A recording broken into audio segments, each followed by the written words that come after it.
આપ સૌને મારા સાદર પ્રણામ। આપણી આ ચેનલમાં આપ સૌનું હાર્દિક સ્વાગત છે। આજે અધિક માસની કથા અધ્યાય 25માં પુરુષોત્તમ માસનું ઉદ્યાપન અને વણિક શેઠની વાર્તા કરીશું। શ્રી ગણેશાય નમઃ। શ્રી વિષ્ણવે નમઃ। દ્રઢધન્વાએ પૂછ્યું, હે મહામુનિ, મને પુરુષોત્તમ માસનો ઉદ્યાપન વિધિ બતાવો। ઋષિએ કહ્યું, હે રાજન, પુરુષોત્તમ માસના કૃષ્ણ પક્ષની 8મ નોમ અથવા 14ને દિવસે આ વ્રતનું ઉદ્યાપન કરવું।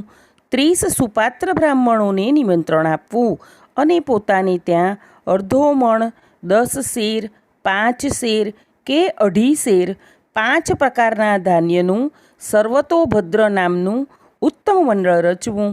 એના પર સોનાના, રૂપાના, તાંબાના અથવા માટીના છિદ્ર વિનાના 4 કળશ સ્થાપિત કરવા। તેના પર ફળ મૂકવા, વસ્ત્રો, પુષ્પ, ચંદન આદિથી તેની પૂજા કરવી। તેમાં પંચપલ્લવ મૂકવા અને વાસુદેવ, બળભદ્ર, પ્રદ્યુમન અને અનિરુદ્ધ એ 4 મૂર્તિઓનું ક્રમવાર 4 દિશામાં સ્થાપન કરવું અને 4 બ્રાહ્મણો પાસે જપ કરાવીને ભોજન, વસ્ત્રો અને દક્ષિણા આપવી। 4 દિશામાં દીપકો મૂકવા અને પત્ની સહિત ભગવાન પુરુષોત્તમની પૂજા કરવી તથા વાસુદેવાય સ્વાહા એ મંત્રથી તલનો હોમ કરવો। પૂજા કરનાર બ્રાહ્મણને તથા તેની પત્નીને પ્રસન્ન કરીને વાછરડા સહિત ગાયનું દાન આપવું। બીજું દાન ન થઈ શકે તો શ્રીમદ ભાગવતના પુસ્તકનું દાન આપવું। બની શકે તો 30 કાંસાના વાડકામાં 30 માલપુડા મૂકીને દાન આપવું। નોતરેલા બ્રાહ્મણોને ભોજન કરાવી દક્ષિણા આપવી। બ્રાહ્મણ પત્નીઓને વાંસના સુપડા, હળદર, કંકુ તથા બંગડીઓ દાનમાં આપવી। તે પછી ભગવાન પુરુષોત્તમની પ્રાર્થના કરી વ્રતની ભૂલચૂક માટે ક્ષમા માંગી લેવી અને તે પછી ગૌગ્રાસ તથા શ્વાન ભાગ કાઢી કુટુંબ સાથે ભોજન કરવું। ગૌગ્રાસ એટલે ગાયનો ભાગ અને શ્વાન ભાગ એટલે કૂતરાનો ભાગ। વ્રતના છેલ્લા દિવસે રાત્રે જાગરણ કરવું અને પુરુષોત્તમ ભગવાનનું વિસર્જન કરીને વ્રત પૂર્ણ કરવું। આ વ્રત અને ઉદ્યાપન જે કોઈ સ્ત્રી પુરુષ શ્રદ્ધાપૂર્વક કરે છે તે ઘણા સુખો ભોગવીને વૈકુંઠમાં જાય છે। પુરુષોત્તમ મહાત્મ્યનો પુરુષોત્તમ માસની ઉદ્યાપન વિધિ નામનો 25મો અધ્યાય અહીં પૂર્ણ થાય છે। હવે પતિત પાવન પુરુષોત્તમ માસની વાર્તાનું રસપાન કરીએ। વણિકની વાર્તા। એક ગામમાં ગરીબ વિપ્ર દંપતી રહે। સંતાનમાં 7 છોકરા। માંડ માંડ ગુજરાન ચાલે। એક સાંધે ત્યાં તેર તૂટે એવી ગરીબી। એકવાર ગામમાં એક મહાત્મા આવ્યા। બ્રાહ્મણની ગરીબી જોઈને તેમનું દિલ દ્રવી ઉઠ્યું અને તેના ઉપાય તરીકે તેને પૂર્ણ શ્રદ્ધાથી પુરુષોત્તમ માસનું વ્રત કરવાનું કહ્યું। પાવન પુરુષોત્તમ માસ આવતા બ્રાહ્મણીએ વ્રતનો સંકલ્પ કર્યો। પડોશમાં એક વણિક રહેતો હતો।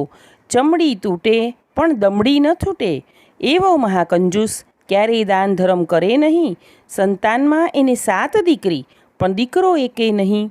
પુરુષોત્તમ મહિનામાં લોકોને વ્રત કરતા જોઈ વણિકે પણ વિચાર કર્યો કે મારી પત્ની ગર્ભવતી છે, લાવને હુંય આ વ્રત કરું, કદાચ પ્રભુ દયા કરીને આ વખતે દીકરો આપે। વણિકે પણ વ્રત શરૂ કર્યું। એ પણ બ્રાહ્મણી સાથે નદીએ નહાવા જવા લાગ્યો। ત્યાં સ્નાન કરે, વાર્તા સાંભળે, પણ જ્યાં દાન દક્ષિણાની વાત આવે ત્યાં આડું જોઈ જાય।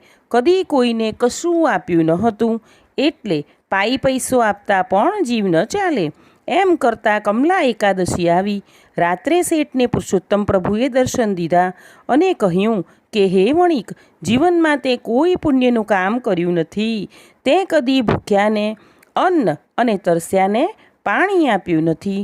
તારી પાસે અઢળક સંપત્તિ હોવા છતાં તે કદી પાઈનું પણ દાન કર્યું નથી।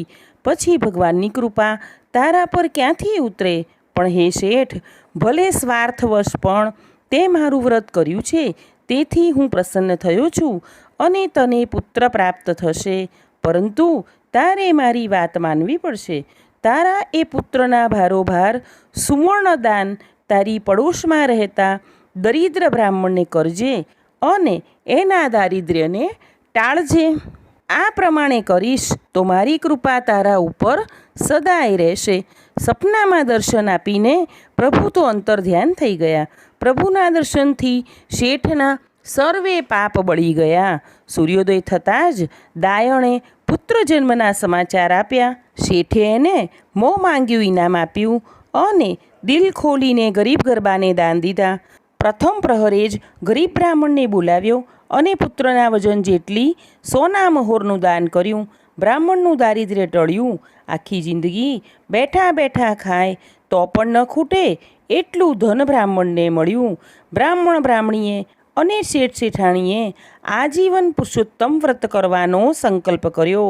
હે પૂર્ણ પુરુષોત્તમ પ્રભુ, તમે જેવા બ્રાહ્મણ બ્રાહ્મણી અને શેઠ શેઠાણીને ફળ્યા તેવા વ્રત કરનાર સૌને ફળજો.